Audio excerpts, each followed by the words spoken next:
Hi everyone, Chester here. Isa ka rin ba sa mga tao na nagtatanong kung paano mapagsimula sa trading? Don't worry, I got you guys. So gumawa ako ng presentation para sa inyo. So 5 easy steps lang siya to start forex trading for beginners. Okay? Para maiwasan nyo na rin yung mga scam and then yung mga maloko kayo ng mga broker and ng mga tao. Okay? From beginner to trader, simplifying forex just for you. Step 1, set clear goals and understand your risk tolerance. Okay, so number 1 is determine what you hope to achieve pag mag-trade na kayo sa Forex. And then, assess how much risk you're comfortable taking and how much capital you can invest without financial strain.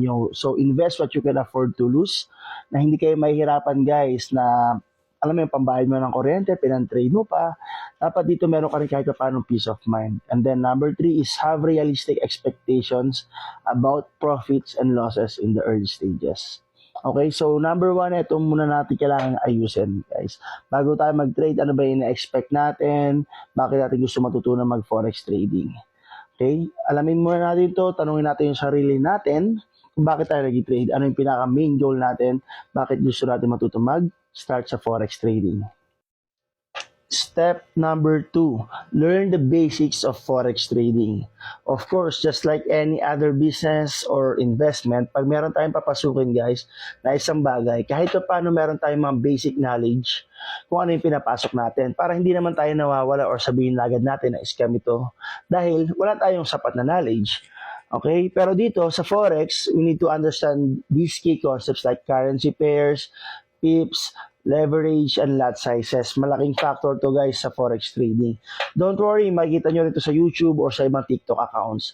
And pwede na rin kayong join sa amin dahil meron din kami mga free training para po sa inyo. Study how the forex market operates, including its global nature and trading sessions. May mga sessions kasi to guys matututunan nyo to along the way, don't worry. Then familiarize yourself with common trading terms, example, bid price or ask price, and then may tinatawag na spread and margin. Don't worry guys, you can attend our free training, free webinar, message lang ako para maka-attend kayo. Meron tayong mga Zoom or meron din face-to-face guys. So this is step 2. Ayan. Step number 3 guys, choose a reliable broker. Okay, broker po is yung ginagamit natin na platform kung saan ito po ang way para po mapag-trade tayo sa forex market. Okay? Look for a broker regulated by reputable authorities, example FCA, ASIC, or CFTC. And pwede nyo po i-check yung broker nyo through Google and check nyo lang po if regulated sila ng mga reputable authorities na to. Okay? And then also evaluate trading platforms if they are actually offer a MetaTrader 4 or MetaTrader 5. Ang tawag po natin dyan is MT4 or MT5. And meron ding C-Trader. Okay? Normally, MT4 and MT5 naman po ang madalas na ginagamit. You can also check or compare the fees like spreads and leverage options. Also, check if the broker is also offering a demo account. Okay? Kadalasan naman po sa mga brokers meron pong demo account. Okay? Para po makapag-start po kayo and then makapag-practice. Libre naman po yun. And then, pag may questions po kayo, message nyo lang kami. Pwede namin kayong i-guide kung paano po makapag-open and start sa demo account and paano makapag-start sa forex trading. Step number 4, develop a trading plan. Of course, after natin matutunan ng basics sa forex trading, and then meron na rin tayong broker para makapag-trade, kailangan din natin ng trading plan para kahit paano tumagal tayo sa industry na ito. Set clear goals such as daily or monthly profit targets. Decide your risk management rules. Never risk more than 1 to 2% of your capital per trade. Kadalasan ito yung mga payo para sa mga beginner. Of course, kung ano yung kaya mong i-risk, mag-stick ka lang muna doon. Yung para hindi ka nervyos pag masyado mataas yung risk mo. Okay?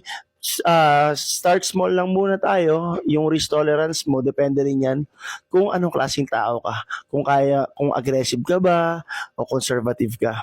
Okay? And then next one is choose a trading style that fits your personality. Ikaw ba is scalping, minutes ka lang nag-trade, close open lang ng position, or day trading. Minsan, the whole day ka nag-trade, nag-close ka ng position mo after a day. And of course, swing trading, minsan umaabot to ng mga weeks. Okay? Malalaman mo yan pag na-assess mo na yung sarili mo.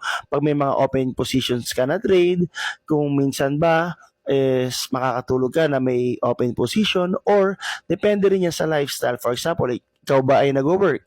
Of course, makapag-trade ka lang sa gabi, then pwede ka nang iwan yung position na yon. So, ito is depende sa personality mo bilang tao. That is step number 4. Step number 5 and final step para mapag-start ka na sa forex trading journey mo is start small and monitor your progress.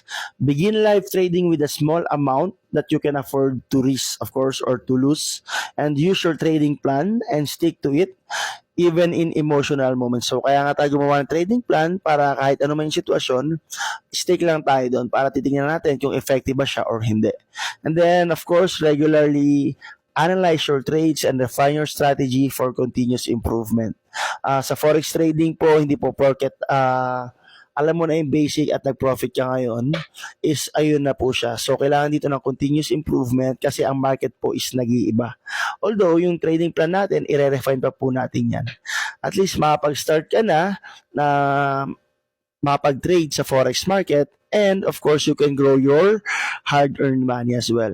And if you want to start your forex journey here in forex trading, message nyo lang kami, pwede namin kayong i-guide dahil may mga free training din kami para mas maintindihan nyo ang forex trading. And that's all guys, thank you for listening. God bless you all.